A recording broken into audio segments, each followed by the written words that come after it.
Major breeding areas and breeding islands are shown as dark green areas or darts.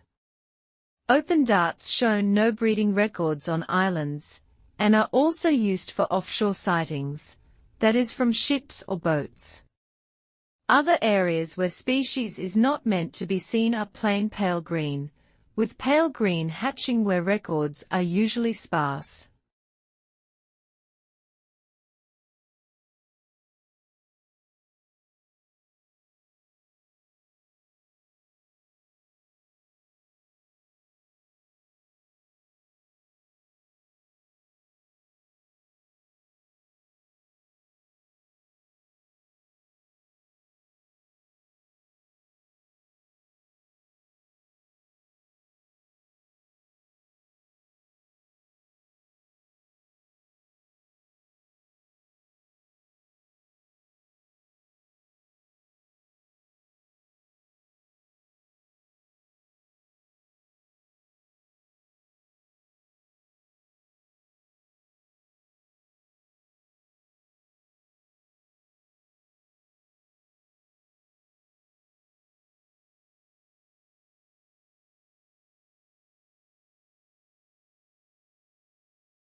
The elephant is the largest living land mammal.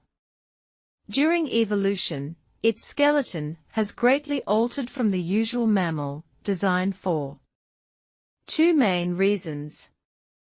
One is to cope with the great weight of huge grinding cheek teeth and elongated tusk teeth, making the skull particularly massive. The other is to support the enormous bulk of such a huge body.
Once most animals reach adulthood, they stop growing.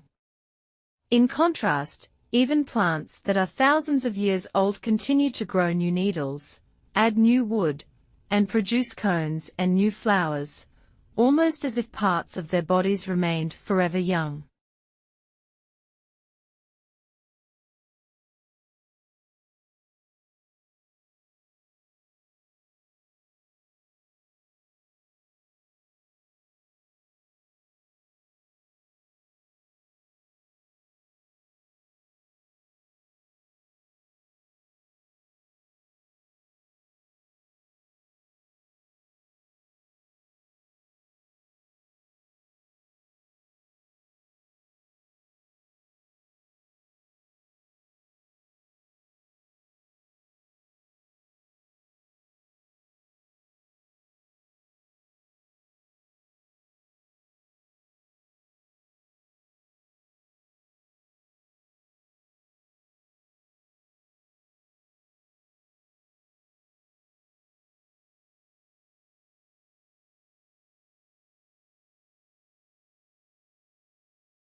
Botanic gardens are scientific and cultural institutions established to collect, study, exchange, and display plants for research and for the education and enjoyment of the public.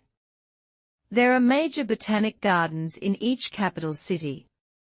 Zoological parks and aquariums are primarily engaged in the breeding, preservation, and display of native and exotic fauna in captivity.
Charles Darwin published his paper, On the Origin of Species, in 1859.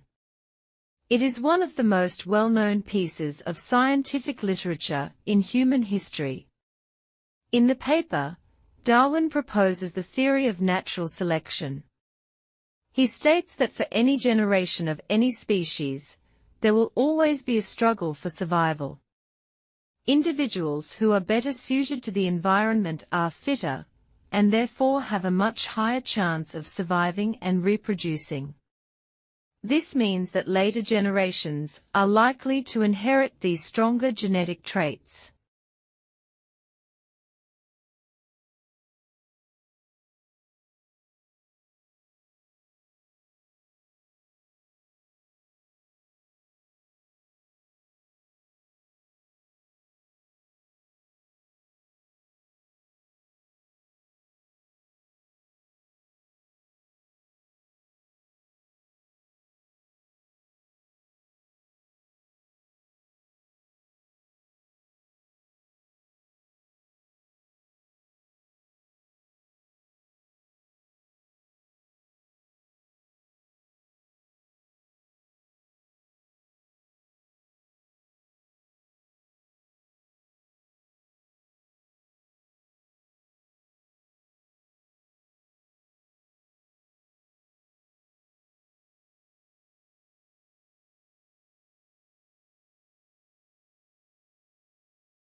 Such cross-protection is usually seen between two animals. But Gore studies the same sort of mutualism in microbes. He and his team demonstrated the first experimental example of that cross-protective relationship in drug-resistant microbes, using two strains of antibiotic-resistant E. coli bacteria, one resistant to ampicillin, the other to chloramphenicol.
It's not that human activities didn't impact wildlife at all, of course. Heavily hunted species, like white-tailed deer, gray squirrels, and raccoons, were photographed somewhat less often in hunted areas.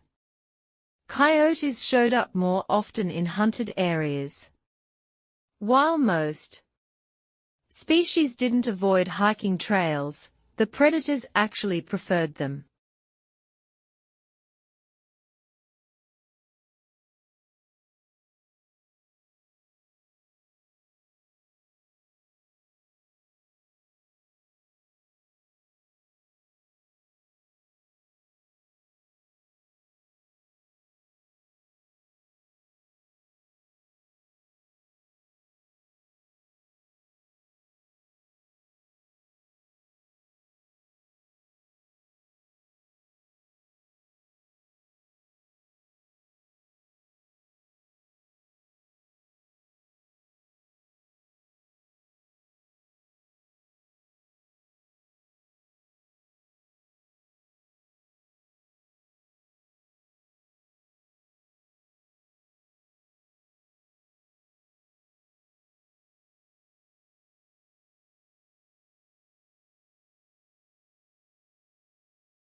Usually, age is determined by physical characteristics, such as teeth or bones. Great, if you have a body. Researchers have tried unsuccessfully to use blood. But in this study, the scientists used immune cells called T cells. T cells recognize invaders through receptors that match molecules on bacteria, viruses, even tumors. The cellular activity that produces these receptors also produces a type of circular DNA molecule as a byproduct.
Delone and MacLean's model has been criticized by some authors. Indeed, this model is specific to contexts of voluntary use of information technology. The usage variable remains a success variable of information systems if the user himself decides to adopt or reject the technology. However, for mandatory uses, such as for ERP systems, the use of the technology is obvious. The success of information systems cannot, therefore, be measured by usage.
Shrimp farmers used to hold animals in nursery ponds for 30 to 60 days.